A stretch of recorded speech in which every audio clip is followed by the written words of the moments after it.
Why don't I go ahead and start us in prayer and then we'll get going. Father, we thank you that we're here tonight. We thank you that you have given us your word.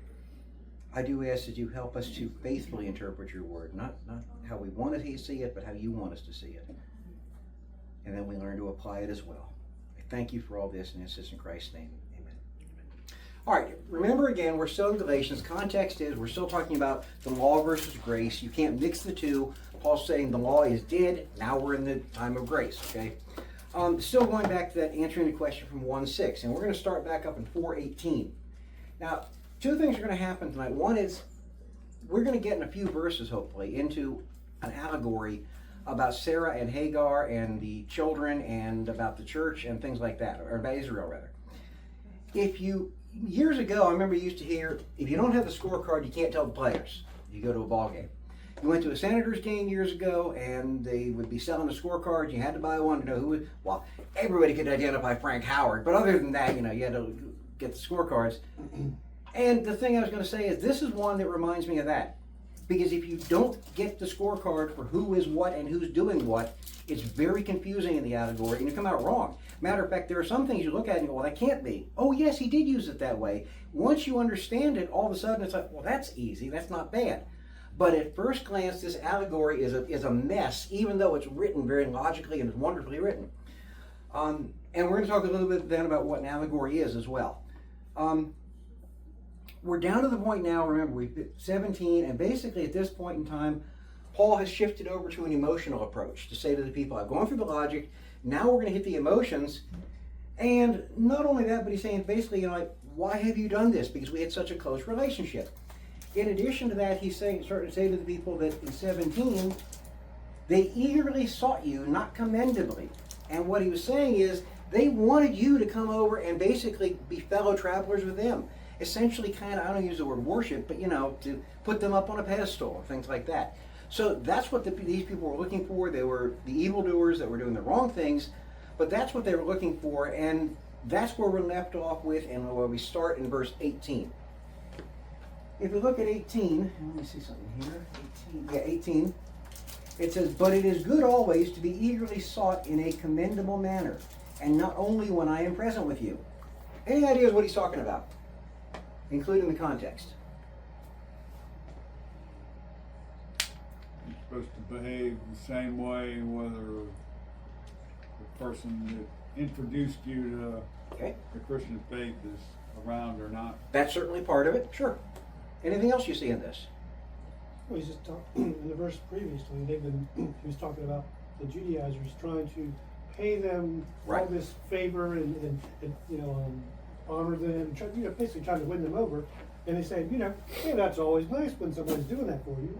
So he's kind of setting up. So I recognize what situation you're in. Well, he's also saying you're right on what you're saying. What he's really saying is these people were coming at you for the wrong reason to commend you. And to make you do this. For the right reason, there's nothing wrong with somebody saying, hey, look at what that guy's doing. It's just for the wrong reasons. Mary, if we look at this, when it says that it is always good to be eagerly sought in that word, commendable manner.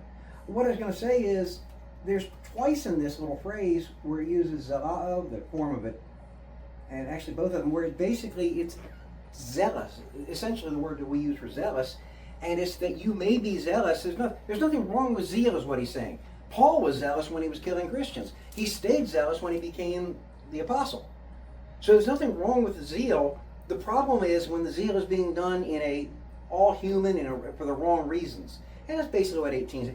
18, I don't think is all that complicated. It's just that it looks complicated when you first look at it. I think what he's really saying is, there is nothing wrong whatsoever with hanging out with the right people and with doing the right things and with having zeal for it. But if you're doing it for the wrong reasons, there's a problem.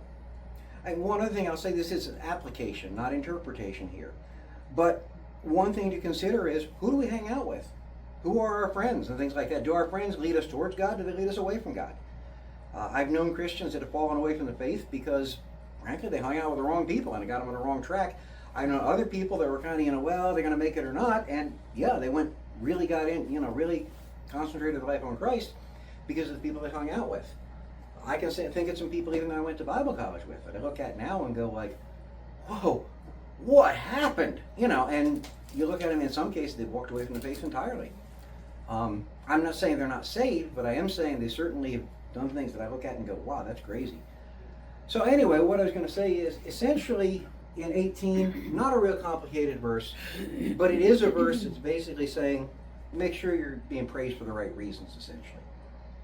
Nothing wrong with it. And not only that, it's funny. Well, let me just drop it there. Any other thoughts on 18? Otherwise, I'll go to 19. Well, I'll just Yes. give a different translation. Please. For good purpose, it is always good to be made much of. Yes. Exactly. And Yeah. Can't remember what your translation was. I say it's mine was but it is good always to be eagerly sought in a commendable manner. Oh, okay. Same thing, the same idea basically. That there's nothing wrong with it. And not only that, if you're doing things for the Lord, other Christians are liable to look at you and go, "Wow." I'll say this one thing I do remember. When I was about 18 to 20 years old, for about 2 or 3 years, there was a guy from Open Air Campaigners that was at our church, that church I was at. And him and I, and then 1 or 2 other guys sometimes would go with us. Literally for 2 or 3 years, every Saturday, we'd grab the board, we'd go down on the subway, take it down to in front of Woodward's and Lothrop's at 11th and F Street Northwest. We would set up on the sidewalk and start preaching. And painting and preaching at the same time. If you've ever seen an open air, you know what I'm talking about there. And the thing I was going to say is, I never saw a person come to Christ during that entire time. You know something, that didn't disappoint me. Because 2 things. Number 1, I never knew what seeds were being planted. I mean, we were not screaming at people or anything else. It was a proper presentation. We weren't blocking entrances or anything. And Woody's even talked to us. They said, no, as long as you're doing this is legal, we got no problem with you. So the thing I was going to say is, it was something where I knew we were planting seeds, but the other reason why I did that, well, I never heard people getting saved, but what I did hear over and over was Christians coming up and saying, wow, if you can actually stand here on the street and preach about Jesus Christ, maybe I should be doing a little bit more in my neighborhood or something. And that was what was encouraging to me, was to see other Christians looking at it and saying, wait, that's the encouragement. So you can actually encourage other people by doing these good things. It's not for pride, it's simply because that's what God wants. All right, 19. 19 is, my children, with whom I am again in labor until Christ is formed in you. I'll read 20 also. But I could wish to be present with you now and to change my tone, for I am perplexed about you. A lot of things in those 2 verses that are kind of, but by the same token, it really lays out really straightforward when we get there. First question I've got is, when you look at it, it starts with my children. Any thoughts on that? What's that say to you?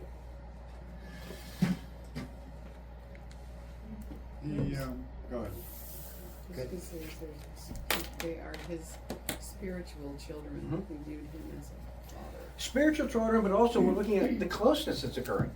Right. You don't go up to, oh, my son, my kids, my children, etc., or somebody like you have no closeness to. These people are people, again, he's in the emotional response here, the emotional plea here, and he's saying, you guys are close to him, okay? Now, the other thing also we see here is in some versions about in labor or in childbirth. What does yours say? Does everybody say childbirth or labor or anything No, it else? says travail. Right. But that's Birth Oh. pains. Travail is, can be used for Right. giving birth. I would say travail is a better translation here, and here's why. It's not that either one is wrong, okay? The word does mean birth pangs, okay? Or in labor or whatever. Yeah. But it's more, it can be used for things other than in actual labor. And travail, I mean, a woman is, I don't know, I've not been pregnant, obviously. But I would think it would not be a pleasant experience to be in labor or having birth pangs. I wouldn't think so, okay? I'll take women's word for that one. But the point being is, the word itself doesn't just apply to pregnancy, but it's the same kind of thing where it's like, oh, this really hurts, that kind of thing. I've heard travail just for people working, agricultural workers Absolutely. out in the field. Absolutely. I've seen it apply Yes, to that. exactly. Or even emotional anguish. Well, that's what Paul's actually having Yeah, here, is the yeah. emotional anguish. But yeah, exactly. That's what we're talking about here. And what he's saying is, he is incredibly distressed by their actions. And again, I would actually translate that as travail. I think, what translation is that again? RSV? Revised Standard? Or Yes, okay. revised. Oh, that's actually, they made a good choice there. Travail is actually a good translation for you there. Okay. One other question I have here is, until Christ is formed in you. What's he talking about? That's kind of still a giving birth analogy, isn't it? I mean, Maybe. it's like Christ is a little baby growing inside of you. I mean, this is just a big figure of speech, of course. Symbolically. Let me put it. Let me say something that might help clear it up a little bit. Would it help you any if I told you what the Greek word was, and didn't tell you the meaning of it, but let you guess the meaning? The Greek word is morpheo. Morph. Yeah. That's starting to sound. So if you're talking about it, and we don't want to read the English back into the Greek, but in this case, it's fair. Not always. You got to be careful. I've heard many guys take the English definition, put it back into the Greek, and totally butcher the text. In this case, however, no, it's actually fair. So if you read it instead about, for example, until Christ is morphed in you, for example, or whatever, does that shed any more light? I'll move that out of your way. That's okay. I'll just move it out of your way. Does that shed any more light on what he's talking about? I'm talking about Christ being morphed in you. Any thoughts?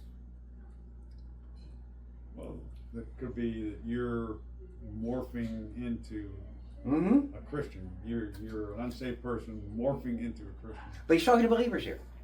I think what he's saying is essentially being more like Christ, being more Christ-like. That's something we're commanded to do all through it. Paul, for one thing, said, "Follow me as I follow Christ." Watch me, and I'll follow Christ. You follow me that way, and to be more Christ-like, to essentially morph into Christ. Now, obviously, we're not morphing into the Savior. Okay, that would be called heresy, and we don't want to go there. But it is something as far as what's happening is we are to be changing, essentially saying, Christ is changing our lives, our attitudes and everything else. And then when you look at it, and you're saying that not only when I am present, so he's in travail until Christ is morphed in you or formed in you, maybe a way to put it. So basically what he's saying is, I am in anguish, I'm in travail, and the one reason I'm in travail is because I know you're not mature Christians yet. I know you still need to become more Christ-like. Therefore, think about it. What would that make them? More vulnerable. Yeah. I see that a little bit differently. Sure, go ahead. Because they had obviously been open and willing to circumcision with these Judaizers. Mm-hmm. I think we missed the word again. Mm-hmm. My children, whom again I'm bringing forth in birth pains until Christ is formed in you. It's like, I'm having to do my work all over again. Yeah, agreed. I already did this once. Yeah, not trying to stop that at all. I agree with you. So again, it is again, and it's why is he having to do it again? But I think again, what he's saying, no pun there intended. What's happening is he's saying, I'm having to do this again, but I'm also upset not because I got to do it, but I'm upset because I think he's really afraid of what might happen to them, and that's why he's talking about until Christ is formed in you. Mm-hmm. So basically, he didn't want, think about it. It's very easy for someone who is, have you ever seen a young Christian get confronted by like a scientist or something about evolution or something like that? And usually it does not go well for the young Christian, okay? Now, I got no problem when a scientist walks up to me and wants to talk about evolution or something like that.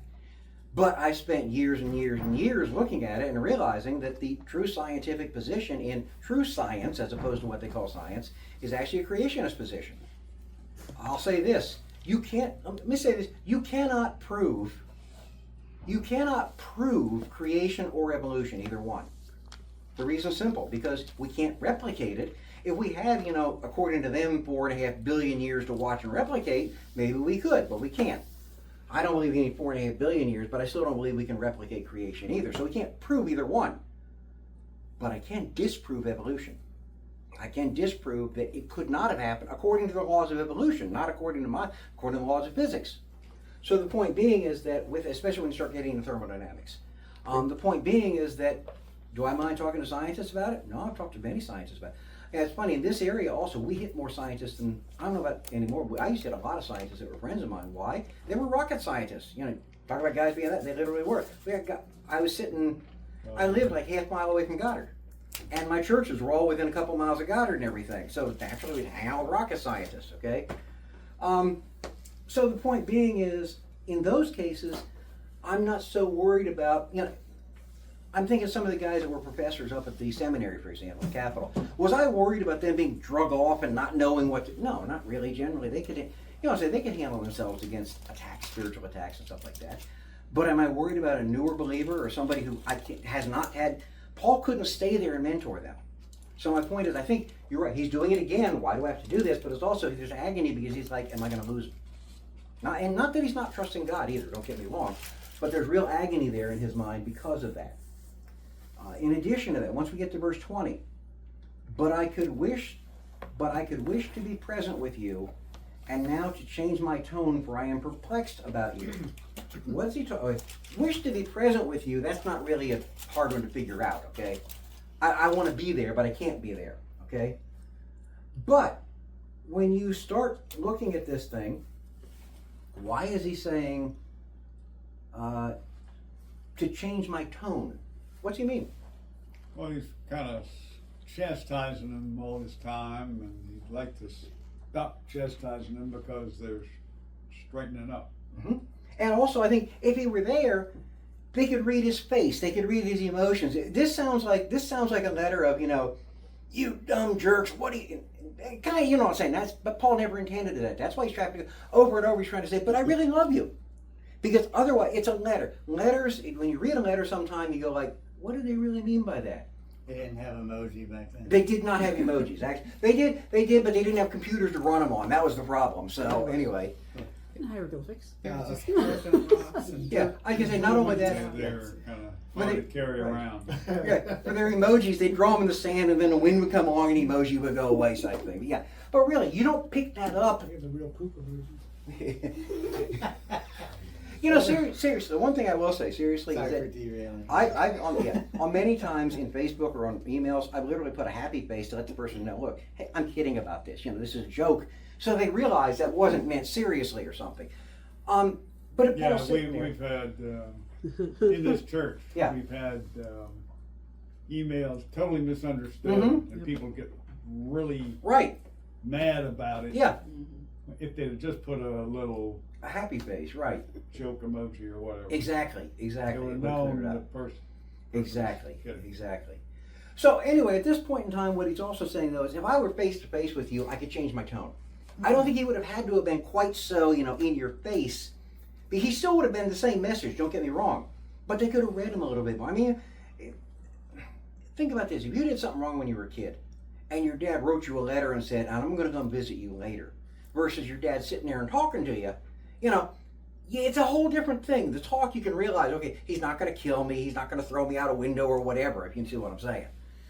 So anyway, I think that's what he's really saying there is, no, this is something where I really wish that I could be with you, because this is so sensitive, you could pick up my tone if it weren't for that. And the tone is, I still love you, I'm just shocked by this is happening. Well, it's like talking on the phone versus talking It is, texting. very much so, exactly. If you don't, without the emojis. Yeah. If you leave the emojis out and you text, you don't get as much stuff as Right. if you hear their voice. By the way, just for people in this area, is it possible to text without driving? I thought it automatically went together. I know. I've never done it, but I see that all. Literally, you're walking down the road and you're going, lane to lane, everything else, driving from 15 to 50 and back and forth. Anyway, sorry, that's my pet peeve. Hey, I got a question on 19. Yeah, please. Why does Paul refer to them as his children? Because two reasons. Number one, he actually gave spiritual birth to them, essentially, by bringing the gospel to them. He didn't save them, but he's the one that brought the gospel to them. Right? Number two, it was to show the closeness of the relationship. Okay. That's why. I kind of automatically, because to me, whenever I see that, it makes me think Jesus is talking. No, not at all. This is Paul talking. And again, if you think about the way Paul related to these people and the interaction he had with them, it makes sense to call them his children. It could also be that they're spiritually immature. Yeah. And hence children. Exactly. Exactly. I've had, yeah, go ahead. About that point, the maturity point that you made, until Christ is formed in you. Mm-hmm. I mean, we're supposed to be becoming perfect or becoming more like. Becoming more Christ-like. Our whole lives. Mm-hmm. Yes. It's not like, oh well, you've reached this Agreed. plateau or something. Agreed. I don't think he's saying there's a plateau, but what he is saying is this: There is a difference between a spiritually mature believer and an immature believer that you can see, and the immatures are the ones that are more likely to be led off. That's what I think he said. But no, I agree with you. It's not like, I've arrived, I'm there, no problem. Let me say this. Once you say I've arrived, I'm there, it means you haven't arrived and you're not there. So Exactly. I agree. Certainly not trying to say you're done, okay? No, I would agree with that completely. The other thing I was going to say on verse 20 of interest is the last part of the verse. For I am perplexed about you. You know, this is pretty obvious, but basically what he's saying is two things. Number one, you were trained better than this. How could you possibly go back to this? You know better than this. The other part of the perplexing, I think, is saying, do you have any idea what you're asking for? It's almost like a child, saying, a 4-year-old saying, I want a 357 for Christmas. Okay, you don't give the kid the 357. They're wonderful to have around, but not with kids, or not with children.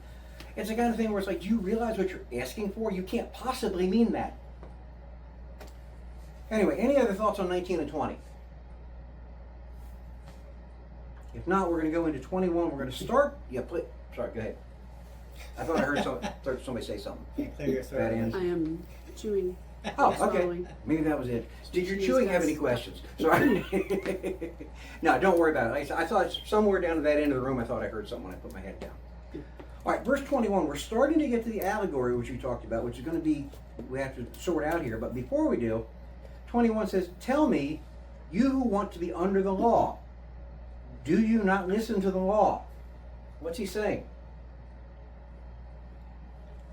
If you claim you're following the law, do you really know what you're talking about? You know what's involved in following the law. Do you know what the law is involved? Exactly. It's almost like saying, Even law. I could really use a bed of nails. It's almost like I could really use a bed of nails tonight to sleep because I want to get some rest or something like that. That's not the way to do it with the law. One of the things I remember for years is that actually like the song was a song, Thank God for Unanswered Prayers. And I mean, honestly, there are times when I have asked for things, begged for things in my life, and looked back on them later and said, wow, thank you, Lord. Thank you very much. There were women I dated when I was younger and stuff before I met Linda that I thought, oh, this is to be exactly the right one. Whoa, thank you, Lord. You knew things I didn't know, and things like that. That's just one example. I'm sure a bunch of us have been there with other things too. My parents, when I was a kid, they bought a house in a development in Montgomery County called Stonegate. And they wanted that. Well, the guy, they put the money down. And what happened was that they didn't break ground. The lawyer had forgotten to look at things. And there was no groundbreaking date clause in the contract. So they went 1.5 years without breaking ground on a house that was going to be finished in like 2 or 3 months or something. Parents were ticked. Finally, they said, that's it. We're out of it. We ended up buying the house in Lanham instead. Well, guess what? Probably about 1 year or so after we're in Lanham, 2 years after we're in Lanham, WTOP News, Channel 9, has a reporter and a house on the air. And it's talking about how, they built this thing and now every time it rains, the entire hill slides into their basement in mud and the basement collapsed and, yeah. So again, that was an unanswered prayer that they were thankful for. Thank you, God, for not letting us get that one. Because literally, it was unstable what they built it on. The whole thing, every time it rained, they get a mudslide and come right into the basement, and the whole wall went out too in the basement. So, and the builder, not only that, the builder skipped and didn't do anything about it. It was a very sleazy builder. So again, you can have that. The other thing I have to say is I normally don't want to overdo it with examples, but I do want to bring this one up. These people had no idea what they were asking for when they asked for the law. Because obviously, you don't ask for something that you don't want to be under. I have thanked God, we've thanked God many times that we're not under the Mosaic law. I mean, I would hate to be doing, not only that, okay, well, let's hack up an animal, give it to the priest to sacrifice an animal. I'm sorry, no. If I had to kill an animal to keep my family fed, I think I could somehow do it, but it would not be easy for me, and it would have to be a life or death situation. I don't have any desire to do that. But here's my point, is that many, many years ago, I was about, probably 8 or 9 years old. How many of you are old enough to remember the Queens Chapel Drive-In?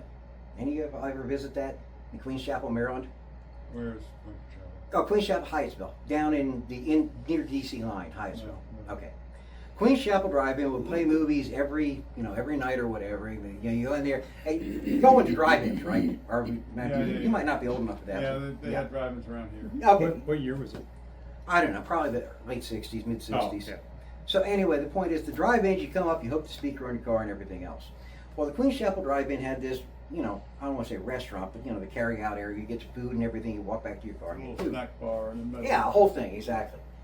And I saw a guy do something one time that was like, you don't have any clue as to what you just asked for. Okay. We went in, my dad and I went in and got 4 large sodas and hot dogs also. Well, the hot dogs literally were, I think they were sawdust. That's the only way to put it. They weren't, forget about all meat. I'm not even sure they were all matter, whatever they were. Okay, they were terrible. Good? Huh? Did they taste good? No. Okay. And in addition to that, the sodas were literally that far up the bottom was syrup, and above it was nothing but the, yeah, exactly. So Dad and I are like, well, we better take these back in. And my mom, I should have known it, Mom said, no, I'll take it back. Now, when my mom said that, you should have known there was a problem. And she says, Carleton, you come with me. And I said, about 8 years old. So we go inside. They didn't want to give her money back. The manager finally, he's in this cashier's booth. It's about a 6 foot by 3 foot booth with the cash register in there and everything else. It's got walls up to here. And he says, I will give you the money for the hot dogs, but I will not refund the money for the drinks. I don't know why, okay? So she gets the money for the hot dogs. She says, I want the money back for the drinks too. They're no good. They're separated. I won't do that, lady. So he actually uttered the fatal words, lady, they're your drinks. You can do anything you want with them. He didn't know what he was asking for. She literally looked at him and says, anything? And he said, the idiot said, yes, anything you want. If you've ever seen 4 large drinks thrown on a person into his cubicle, on the cash register and everything else, that was it. Now on top of that, after she did it, she grabs me and we start running out of the place. And there are literally 50 people that start cheering and clapping because they knew what had happened. Okay, we get out of there. We're running, down in the darkness and everything. My dad knew that something was up when a hand reached up to the door handle, pulled the door open, but there was nobody outside the door as far as you could see because we were underground. And all she says is, "Dick, start the car now!" Anyway, within about a minute or so, we were out of the Queen's Chapel Drive-In, and that was the end of that. But here's the point. This was a guy, an idiot, who actually asked for her to do that. He had no idea that he was dealing with a loaded weapon. That was just the way Mom would handle things. I fortunately did not inherit or follow after my dad than my mom. But to actually see that in practice was like the living example of, oh boy, you actually asked for that to happen. This is the same thing that's happening right here in Galatia that happened in Queen's Chapel. Because what's happening in Galatia is they're asking for something that if they actually got it, they would be like, oh my goodness, what have we asked for? Why in the world would we ask for this to be on our heads? And that's what Paul's saying in verse 21. So it's really pretty straightforward in 21. Any thoughts or any comments or questions on 21? The illustration helped. Yeah, that's good. I'm glad. I will never forget that as long as I live. Seriously, that's like, whoa. So hold on real quick, I'm sorry. Yeah. So he's talking to people, he's like, any of you who want to be under the law, because presumably there's people there that still want to be under the law because Well, they're they're being told they need to. They're bringing the law back in with grace. Judaizers can Judaizers are telling me, he's not talking to Judaizers, he's talking to the Galatians. Okay, just Galatians, okay. So he's saying to those of them that were convinced that they still need to be under the law, and then he's asking the question, do you not listen to the law? So I'm not sure why the question's there. I mean, obviously they would listen to the law, right? No. They Do take this. you have a clue as what you're asking for? Oh, okay. Do you have a clue what you're Do asking? you know what you're asking? Right. Okay. It's almost like, could you please give me that grenade with the pin told? Why would you do that? Would it be like we might write it today? Have you even read the law? I got But it. back then, Yeah, have Right. it was read the all law. verbal. Exactly. Yeah. They knew the law, or they didn't. Oh, they wouldn't have known it so well because these were Galatians. They didn't, Right, they didn't know a were- lot of the law, but they had been told by the Judaizers they had to be circumcised and a number of things that were trying to get them to do. So they hadn't thought it out all the way or anything, right? No. Hadn't thought, and it's like, why would you want to do this when you don't need the law? Right. To be honest with you, one of the things that I have, and I've had a lot of friends that were Seventh-day Adventists, and one of the things that I've said in those cases, and, I don't go after them or anything, but they have to wonder is they have essentially taken many of the Old Testament dietary restrictions almost and put them on themselves as a burden. Now, I'm not going to get into whether Seventh-day Adventist is a cult or not, because it's a whole complicated story, actually, if you get into the whole thing. So we're not going into there. Maybe I never heard of that group. They're one of the largest around the world. Oh, okay. Very large church. They've got churches in Antelope You, County. you think it keeps them honest? No, I mean, there's, like I said, that's really a whole different subject on whether Okay. they're cult or Christian. Yeah. And there's a complicated answer, and certainly started as a cult. What is that called? 7-day what? Seventh-day Adventists. They believe that they have to worship on the Sabbath also. They've taken the Jewish law in a lot of cases and said we're still under the Jewish law. But it's more than that. Also, there are those who follow the writings of Ellen G. White. That's a problem. What they're writing, essentially another new prophet. We're not going to worry about that. I'm just saying though that that's a good case of a modern example of people trying to put themselves under the law. That's why I'd sung at Seventh-day Adventist churches with groups, and they feed us dinner, and every time I hear that, it's like, no, thank you. They won't eat meat. So, for example, when we're doing stuff like that, it's like, do I really want a tofu burger or something? No, thanks. Yeah, I brought my own food. Catholics are also the same. They don't eat meat. No, that's not true. On certain days or something. Occasionally, in Lent, though, they'll give it up, but that's different. No, Friday. but anyway, here's the point, though, is, again, they're asking for something. You have no idea what they're putting the soul under. You have no idea what you're asking for, is what he's saying. If you really knew what you're asking for, you wouldn't dream of asking for this. All right, we're going good. We're verse 22 now. Now, here's where the allegory starts, okay? And here's where it gets sort of complicated. For it is written that Abraham had 2 sons, one by the bondwoman and one by the free woman, okay? Most of us have probably heard this story before about Abraham with Hagar and Abraham with Sarah, okay? Most of us know that when Sarah basically got to a point of saying, I'm, old, she actually, the actual Hebrew words say, I am no longer menstruating, okay? So, no, she has passed menopause, etc., so she's obviously says, I'm not going to have a kid. I think some translations say barren. Yeah. But it's actually fairly detailed in the Hebrew, and the point is that what I can say is in that case you look at it and it's like obvious. Her point was not just barren. It's one thing if you're barren because you can't have kids. Another one said, look, I'm not even functional anymore, which that's what made it a miracle. She didn't. Was she 80 when she got pregnant? I think it was, and he was 90 or somewhere in that range. That was normal childbearing years back then, or no? No. Okay. No. No. They're as good as dead. Yeah. Really? Yeah, that's what Sure. it says. Okay. That's what it actually Yeah, says. that might have been normal for a tortoise maybe, but not a human. Humans certainly. You're bearing children in your 20s, 30s tops back then. Okay, because I know at some point, it was just like. Yeah, it was longer, but that was that also was way in the beginning, pre-flood. right?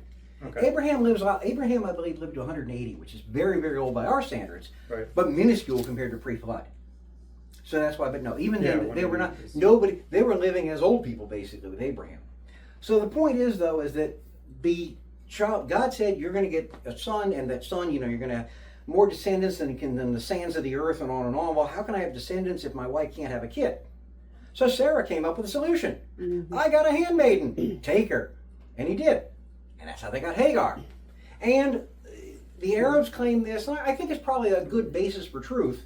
The Arabs appear to be descendants of Hagar. Not Hagar, just Ishmael. Hagar and Ishmael. He Right. got gifted a mistress. He got gifted a mistress. Basically It by was his her, wife. it was her servant. That was Servant. her Nice. responsibility, though, wasn't it? Well, that was because, yeah, we're getting to that. Not for Hagar. Question for you. Sorry. Has Sorry that- for the word Not I in just the said. mission era. Question. Has that ever bothered anybody when you read that and said, okay, God is trying to straighten things out and bring out his chosen people, and here's a woman saying, go ahead and sleep with my servant. Does that ever bother anybody? Yes. It did for me for many years. Yes. Okay. Not Now, everything they did was right. yeah, might it change your opinion? Now, first off, God never endorsed that. You got to understand that. Right. But there's something else that you probably are unfamiliar with, and you're not going to get unless you decide you want to read journal articles and go back and read a lot of history books and stuff. Abraham and Sarah came from Mesopotamia. Originally came from Ur, but basically right now, Iraq area, okay? But Mesopotamia is that whole region there, okay? In that region they lived in the Iraqi area and stuff like that, And I place Abraham probably at about 2000 BC, ballpark. A little earlier than some people do, but somewhere in that area. Probably born around 2100 BC. But the point being is, in that area for hundreds of years, it was customary in marriage contracts to write in a clause in the marriage contract that says, if the woman is barren, it is her responsibility to get a surrogate to have the children. Now, I'm not saying that's a good thing. I'm not saying that it's something that God said was right. But does it put it in a little bit different perspective on why Sarah might have done this? By saying, hey, I'm obligated to do this under the marriage contract. And they certainly would have had a marriage contract then, because the marriage was pretty much all done by contract. That was a Jewish thing? No. No. Long before the Jews even existed. All right. But this was a Mesopotamia thing. This was back in the Jews never had that in their Sumeria. This would have been Babylon. This would have been A areas. little later, Yeah. Sumeria. And actually, when I say Babylon, the first Babylon, the early Babylon, not Neo-Babylonian, Right. would have been the Chaldeans, people like that. Mm-hmm. It essentially would have been the entire south and middle range of Iraq. Would have been areas where later on Nineveh appeared and stuff like that. Nineveh's really north of her. But the point being is that's the area we're talking about. And let me say this: that is really the center of civilization for many years. And basically, that's where things were happening. Was Mesopotamia. You want a hot night spot? You went to Mesopotamia. Well, I guess. a lot of folks claim civilization arose there first before it arose in Egypt. I think the Garden of Eden probably was in Mesopotamian area, and I'll tell you why. Because it refers to the Tigris and Euphrates. And not only that, it also says something else about those rivers, that they could survive enough intact after the flood to still be recognizable. I mean, that's something else about this. Oh, I never thought about that. Yeah, they're massive. The Euphrates especially, it's a massive river. That's why in Revelation, I think when it talks about damming up the Euphrates, and the people walking across on the Euphrates, it's like, the Euphrates, you can't do that. I mean, it'd be like damming up the mouth of the Mississippi type thing. Have you ever seen that? That it's big. The Garden of Eden is still on Earth, right? Somewhere. No, probably not. It's not on Earth. I wouldn't assume so. No. Well, archaeologists think they might have. The archaeology, where it yeah, was. that's true. Where But it was. as a garden, No, it's not. No. It's not functional. Oh, okay. I thought it was still protected and all that, and if you came It across was- it by accident, you'd die. It was. No, I don't think so. It was prior to the flood. It's possible a cherub may have been stationed there with the flaming sword. Prior to the flood, may have stayed there until the flood. We don't know. It's an interesting thing to talk about, but we just don't have enough facts on that. Okay. Today, though, no, I don't think you're going to find the Garden of Eden anywhere. No, it's not like, oh, I found the Garden of Eden or I found the Ark of the Covenant. God just struck me down. I'm not worried about either one. So anyway, sorry for the off topic. That's okay. But the Tree of Life could or the Tree of Knowledge could still. those trees have been taken away. But I don't really. I know you don't know. It's But honestly, no. I'm talking. You're not going to find the Tree of I'm Life talking somewhere. The Tree of sci-fi Knowledge or here, so anything else. you just keep. It's in Wakanda. Yeah. Yeah, exactly, right. You got it right. Or was it there or Narnia? I forget which. But the point being is this: back in that culture, in the ancient Near East, this was a normal procedure. When Sarah said, "Here, take my handmaiden," Sarah was actually complying with the laws, essentially, the local customs. Well, and if you think of the American South, it's a little different. But the master had a wife, only one wife, Mm-hmm. but he had lots of women slaves that he would have illegitimate children Mhm. with, but they still were his children. Yeah. And he acknowledged some of them. Mm-hmm. Sometimes. Depends. Not just the South. I just say today, we got plenty of guys that have mistresses now and stuff too. So, Yeah. But I know what you It's mean. always- But yeah, you're right. It was a slavery thing there. It was kind of accepted Right. in the Right. pre-Civil War South. In some cases, you're right. I sort of see Sarah as Eve Mm-hmm. 2.0 Mm-hmm. because Abraham had a promise from God. Right. God had never failed in his promises, and Sarah just goes, "Oh, I'm too old to have now. Right. Forget it. I'm going Right. to have to do this on my own." I think Sarah was wrong to do that, though understandable. But I think the other thing we're missing sometimes is, wait, Abraham's the one that should have said, wait, God promised me. I'm not doing this without God telling me to do Right. this. He's Adam 2.0. Yeah, you got really, the buck stopped with Abraham. No matter what you think of Sarah, the buck stopped with Abraham. Agreed. So that's something where she should have said no. She might have escaped rejuvenation there, like by 60 years or something like that, to make her. No, Well, don't think I that. But think it led to the Arab-Israeli Right. wars That's what I was that about to happen say. now. Right. Yep. Did you ever think Oh, about yeah. the fact that had Mhm. Abraham Brothers. not done that, we wouldn't have any Arab Jewish situation in the world. Wouldn't have any of these. Most of the world would be, at peace because of what Abraham did. It's not that way. So it certainly has had a major impact on history. And that's because the mistress was the mistress was Arab. basically she was the father of She the was the Arabs. ancestress of the Arabs. Yeah, the mother of the mother of the Arabs. Yeah. Abraham, not only that, who it's- will yeah. mostly Right. have become Muslims. Not all of them. Right. Okay. There's But a lot still of them. some Arab Christians. Yeah. But also it's weird because you look at it, Abraham is actually called the father of nations, and it appears to be saying that even though there's Israel was the chosen people, he was literally the father of many nations as well, because it wasn't just Israel, it was, the Arabs and things like that. And even if you look, one question is, Abraham was always looked to the Jews as their father, okay? And I don't disagree with that. But Abraham was technically not the first Jew, if you think about it, because think about it. Well, Isaac and Esau, not Isaac. Isaac was born. Okay, you got Isaac. Then you had Jacob and Esau beyond them. Well, wait a second. Esau's kids were not Jews. Esau's kids were Edomites. So the point is, it was only in the fourth of the patriarchs when that they actually the children of the third of the patriarchs, the children of Jacob. Yeah. Oh, I have. Well, Jacob's Yeah, other Jacob, name was Israel. Who became Israel, right? And And that's where it all came from. where Exactly. it's called Israel now. Yeah, exactly. And that's where it came from. So the point is, the 12 tribes and everything, they were the children of Jacob, but Esau's kids were from Abraham too. And Esau's kids, And not only that, that is from the line of Isaac. That's not even including and talking about the ones from Ishmael. Ishmael's a whole other line. And if you think about it, God actually did honor a promise to Ishmael also and to Hagar, saying, hey, I'm going to take care of you too. Not in the same way. You're not the chosen people, but I'm going to at least, you're going to live. You're not going to die in the desert. Because she thought she was going to. One thing This Turkish mini-series that I watched for a long time, they were telling the story of Abraham sacrificing, not Isaac, Right. Ishmael. Ishmael. Right. They took that whole story Right. and Right. put Ishmael in Right. place instead of Isaac. Yep. Not So surprised. they tell. And you got to remember, you know this already, the Muslims go back to Abraham as their father as well. Oh yeah. So it's not just the Jews that are doing that. actually. I do remember hearing that Abraham is the source of three religions. Yeah. Right? Islam, Christianity, and Judaism. Oh, okay. All three. Really came That's out of him. crazy. They all three acknowledge him as Yeah. one of them. Exactly. Yeah.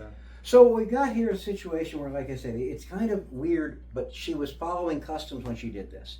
Now, I will say this. The one thing I have wondered about is when she insisted that Hagar be put out once she had Isaac, technically, that's probably what was going against the customs. Because, you brought her in because of the customs, now you're throwing her out. Although there was another situation where God did take care of Hagar. So I'm not going to get into that further. But that's one where you got to wonder, okay, who was actually wrong there and what was happening there? Put out meaning what? When Sarah had a child at 80-some years old, she actually forced Abraham to get rid of Hagar and Ishmael and throw them out. Oh. See, you got to remember I something didn't know else she too. had a baby because I thought she had the. Isaac she had. I thought she had a bond servant. And Yeah, that was Hagar. She despaired of having a kid. Yeah. Hagar, the bondservant, Said- had Ishmael. But then later on, she had a kid. Right. In her 80s, God had the promise, and she had the kid Isaac. And even though Ishmael even though she said I'll do this my own way since I'm 80 years old. Well, that's what she tried to She the rejected bondservant. God initially, didn't she? Well, yeah, I don't know if she thought of it in those terms, but essentially, yes, that's what happened. And then but God still fulfilled the promise and she got pregnant. When she was in her 80s, After Ishmael. after Ishmael was born. Okay. So the question is, why would Ishmael have been put out? The other thing, too, is we're thinking It in terms says of... so. Why they did though? He was picking on him. Mhm. He was picking Yeah, on yeah. Isaac. Yeah, Ishmael understand. was. Sarah was. That's what I'm She saying. got fed up with it. She Yeah. said, "You're out of here." It's complicated once you get into that. That's what I'm saying. I'm not saying taking a side on that. I'm saying it's more complicated than it appears. Is all Well, I'm trying to anytime say. you got these multiple women having kids by you, Yeah. it's always Yeah. a problem. Well, the other thing, Isaac, Rebecca and Right. What's her name? I don't yeah, Leah. know. Leah, yeah. The other thing to remember is this also. We saw, if you think about your family, oh, well, yeah, like Linda and I have family. Well, we don't have kids, but where's our family? Well, we live in Bowie. We live on Plumber's Promise Drive, etc. Okay? And normally, where's your family? Well, it's there, it's here, okay? When you're talking about Abraham and people like that, then the people that were more wealthy, basically you're talking about people that would have entire groups, including soldiers and everything else with him. He probably had a couple hundred soldiers from what we know, and things like that. So when we're talking about essentially being put out, we mean out of the compound, essentially. So it wouldn't be just like, oh, you're in a house. It'd almost be like, hi, I'm Abraham. Here's my neighborhood that just showed up. They had a with me. whole fort. Not a fort, but basically a neighborhood. Yeah. Okay. So I mean, it's not, when she was put out, she was literally sent into the desert to die with the kid. Oh, Yeah, geez. like with a little pack of water. Yeah. You know, like here's a water Exactly. bottle. Yeah. It was awful. So Yeah. just a little note for timeline things to help out. So Abraham was 86 Mhm. when Hagar had Right. Ishmael. Right. When I'm sorry, you're still Abram then. That's okay. When Abram was 99, Right. God appeared to him again, and there's the covenant of the circumcision. Mhm. And then after that is when he said, a year from now, Sarah's going to give birth to Isaac. Well, Mhm. eventually So Isaac. he's 100. Yeah. So Sarah was actually 90 years old Yeah. when, or maybe 91, Yeah. when she had Isaac. Mhm. So Ishmael was 13 years older, maybe. Yeah, right? So when, by the time Isaac was born, Ishmael was definitely in that teen, you know, Right. kind of age. Hagar is And, a female name? Yeah. yes, Okay, she's I the just- servant. That does not sound like a female name to me. So That's that's because you Yeah, probably she's read the too many bond servant. Hagar, She was- Hagar the Horrible. Sarah's bond. So yeah, that's helpful actually. Thank you. The date, I remember it was somewhere way up there. I just didn't remember off the top of my head what the dates were. Well, I find it interesting that, you know, Ishmael's descendants flourished just as Isaac's descendants flourished. You know, God's Mhm. promise kind of extended to them. It does, and that's they're a place where the promise appears to be not just to Israel. Israel is the chosen ones. That's the promise. That a separate covenant with them. But there's also a promise to Abraham. You're going to have multiple families coming from you, and we say multiple races essentially. Which makes me wonder, was it God's will that it happened that way? Certainly God allowed it. Was it something, I think God knew it and therefore God allowed it to happen? Yes. Do I think God actually purposely did that? No, I don't. But he certainly worked with it, essentially, if you see what I'm saying. Christianity So- made a lot of progress among the Arabs before Muhammad showed up. Oh yeah, that's true. Yeah, That was. That whole area of the Middle East was Christian And people don't, before the Muslims conquered it in the 600s. people don't realize also, prior to Muhammad, the Arabs, the Jews, and the Christians all lived in harmony in that area. You didn't have things going on until Muhammad came in and started with the holy wars and things like that later on.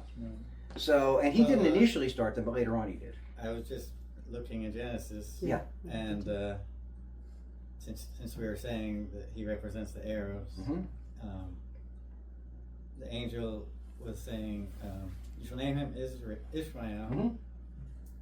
He will be a wild donkey of a man. Mhm. His hand will be against everyone, and everyone's hand will be against him. Yeah. He will live in hostility towards all his brothers." Mm-hmm. What is it? Who's that? Sound familiar? It's It Ishmael. sounds, That's Ishmael, yeah, the father of the Arabs. Arabs. I know, I agree. And I think some of those characteristics have carried down. I think that's exactly what's happening.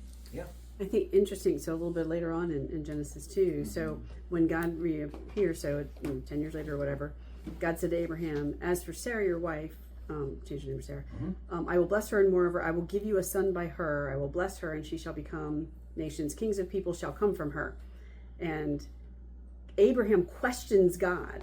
"Shall a child be born to a man who is 100 years old? And shall Sarah, who is 90 years old, bear a child?" And Abraham said to God, "Oh, that Ishmael might live before you." Right. He's like, "I don't want Isaac. Right. I want it. Can you please do this for Ishmael?" Right. Like, whoa. He's already here. Let him handle it. And God said, Agreed. "No." Right. And he said, no, it's true. And that's exactly what happened. No. Abraham was trying to do a human solution to God's problem. Just like Sarah did. Yeah, with exactly. That's what I'm saying. The book Yeah. stopped with Abraham because Abraham was not innocent in it. And the other thing too is, it's funny. Abraham is held up as someone who is obviously close to God, who God cared about, who God saw as righteous and everything else. And yet you look at not only those words, look at things like, every time he shows up, where is it? Every time he shows up in Egypt, oh yeah, she's my sister. Oh my word. Yeah, exactly. It was over and over. Technically, that was sort of true, but she was also the wife. And the one king was so mad. He's like, I could have slept with her. Why did you do this? Right. And literally he meant that. Twice. Yeah, twice he did. First, and you know what happened? The first time the king gives him all these goods and stuff to get out of there. Our God said to bless you, so here, take your stuff and go. So Abraham, I think, is literally saying like, that worked out pretty well that time. Let's try it again. You know, and so Abraham certainly has a side to him. It's a relief. I'll tell you why. Because honestly, when you look at Abraham, when you look at David, when you look at Right. Peter, when you look at all these people in the Bible, it's like, whoa, they all had sides of them that you really wouldn't want to write about in the Bible normally, but they did, which is like, okay, maybe God can actually work with me knowing who I am. And, you know, each one of us, we don't have to be perfect. Well, I think that goes to the point of God's going to choose who He wants to choose, Right. for reasons that He wants to choose them, Right. And it really has nothing to do with us, Right. Right? Abraham didn't Yeah. do anything. No, he believed, He believed. and that was credited to Right. him. I think Certainly not because he did all these other things. Right, no, not the other. I think God did look for someone of faith. He looked for someone Right. of faith, but that was his criteria, and he knew Abraham's heart, and somehow knew about it, and that's why, you know, like I said, that I agree with you there. Certainly, it was never based on Abraham's merit. It couldn't have been. So, you know, and again, not to knock Abraham, because honestly, in a relativistic moral culture like Abraham lived in, he was probably pretty typical. It wasn't, you know, we have a right and wrong. Generally in the U.S., we have this idea of right and wrong doesn't change. Well, hopefully I know it's changing now a lot, but the point is, there's certain things we go, that's right, that's wrong. That was not the norm for thousands of years. That was not the norm in the world. When God changed Israel to start looking at right and wrong, that was a groundbreaking thing just right there, because the world didn't think in those terms. What were the terms then? It was more in terms of if it helps your family, if it helps your tribe, or if you're not. Yeah, Sounds like means to an end. Yeah, basically it was. I'm sorry, who was it that was thrown out in the desert? Was that Hagar? Hagar and And So Ishmael. wow, so she was forced to have a kid with an old dude, Mhm. and then they discarded her and threw her to die. Mhm. So did God take care of that woman or no? Yeah. Yes. Oh well, thank That's goodness. how the Arabs did. If he didn't, you wouldn't have Arabs today. Well, Yeah, even it's when- it says forced now. Maybe she thought it was a good deal. You know, I mean, Yeah, I don't know what she who thought. knows whether she Yeah.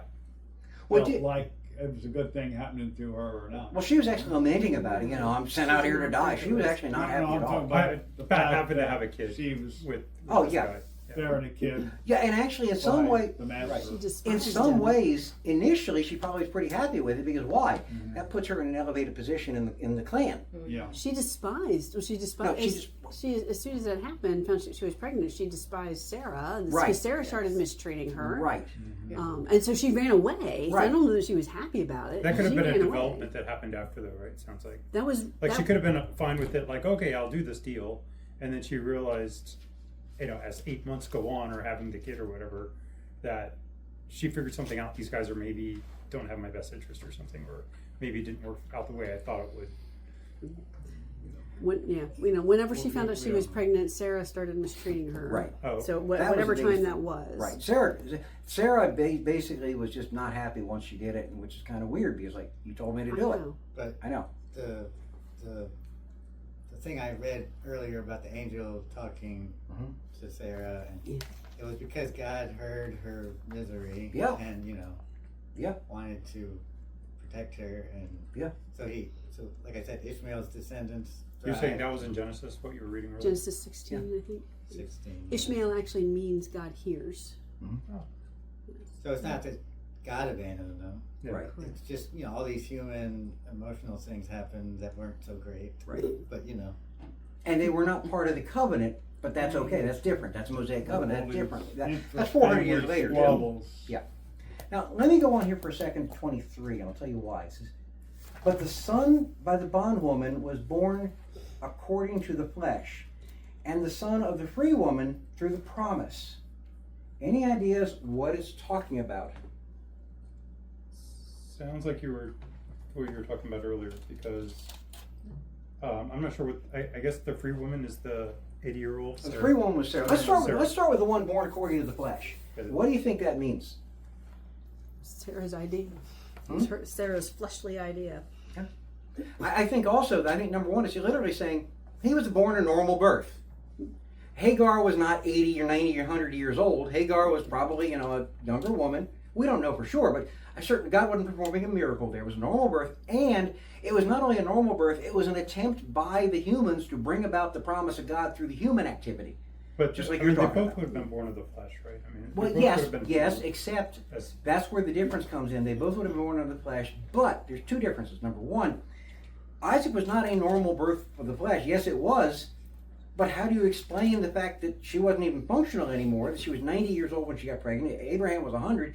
Yes, it was a miracle birth. So was it of the flesh? Yes. But something miraculous had to happen in order to make this, even though he was still a fleshly human. But it was... Hagar, like you say, was probably Yeah. 20s, 30s. Sure, probably, exactly. Or less. She could have been a teenager in Yeah, that that's culture. true. And the point being is, Hagar, everything about Hagar was the normal, normal birth with, let's bring about God's promise by doing normal human activity. Right. Everything about Isaac was normal birth, but certainly not a normal procedure to get there or anything else. And it was God bringing it about, not man bringing it about. You remember Tony Randall? Yeah, He yeah. had I know. kids by this woman who was in her 20s Mhm. when he was 70-something, Mhm. didn't he? Yeah, there's a bunch of them that have been like that. Kids, yeah. Yeah, exactly. I have a question. Yeah, please. So in some other of Paul's writings, Mhm. he uses the term flesh to be more synonymous with sin.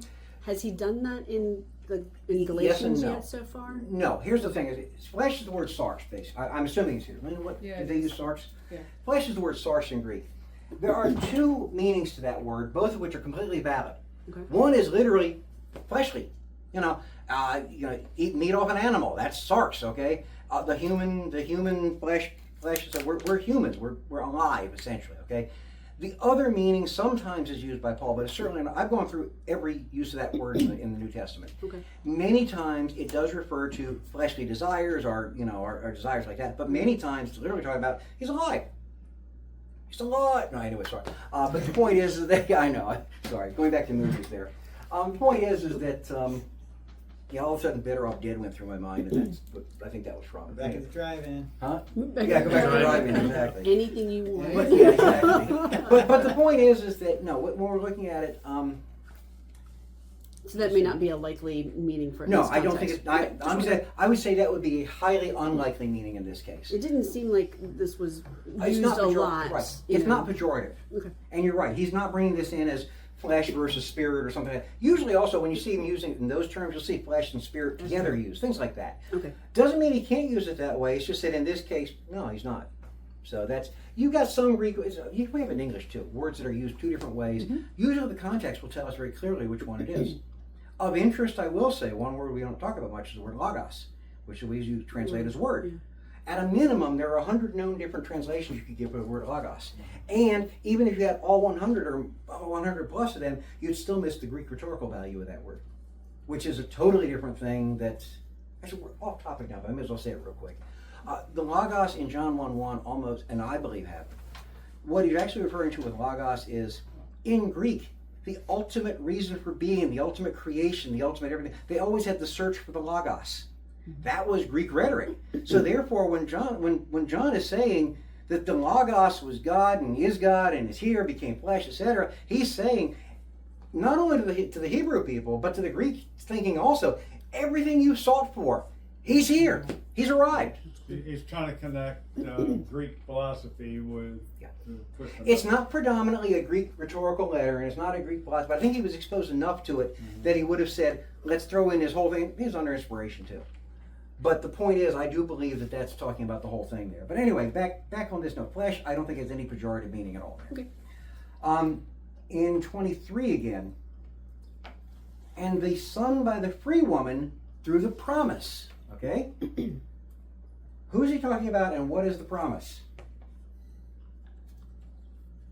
Sarah and the promise Okay, which is what? Or who? that Abraham would have a son. And I actually think this thing about the flesh Yeah. is actually man decided to do this. Yes, not agreed. woman. Agreed. And promise was what I decided for you. Yes, exactly. That was God's actions, not man's actions. Right. Completely agree on that. Yeah, no question. However, what I want to say is this. Many people identify Isaac as the promise. After all, he's the one that was born, right? There's some truth to that because the promise had to come through Isaac. But if you go back to Galatians 3:16, now the promises were spoken to Abraham and to his seed. He does not say, and to the seeds, as referring to many, but rather to one, and to your seed, that is Christ. So when he's saying here about by the promise, he's actually not saying Isaac. Yes, Isaac had to come in order for Christ to be born because he was a literal physical descendant of him. But what he's actually saying here is God decided that Jesus Christ was coming through this line. And the promise was actually Christ. It was, if you just focus on Isaac, you get too much of a man-focused idea here. If the promise is Christ, that's why, like in this case, one chapter before this, in Galatians 3, that's where he cleared up what is the promise. It's Jesus. Coming through Abraham, that's the promise. So when he says this here about born through, free woman through the promise, I think what it's really saying is God made that promise, but the result of the promise itself was actually Jesus Christ. So this is the new international version. Sure.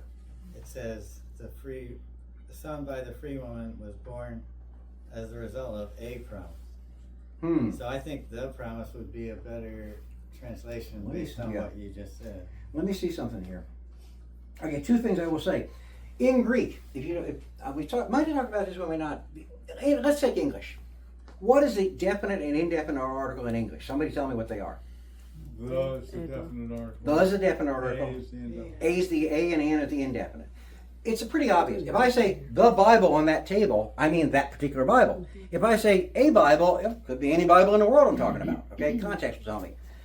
In the Greek language, there is no such word for the indefinite article. It doesn't exist in the Greek language. So anytime you see the word a or an in the English Bible, it's been added to make it easier for you to read.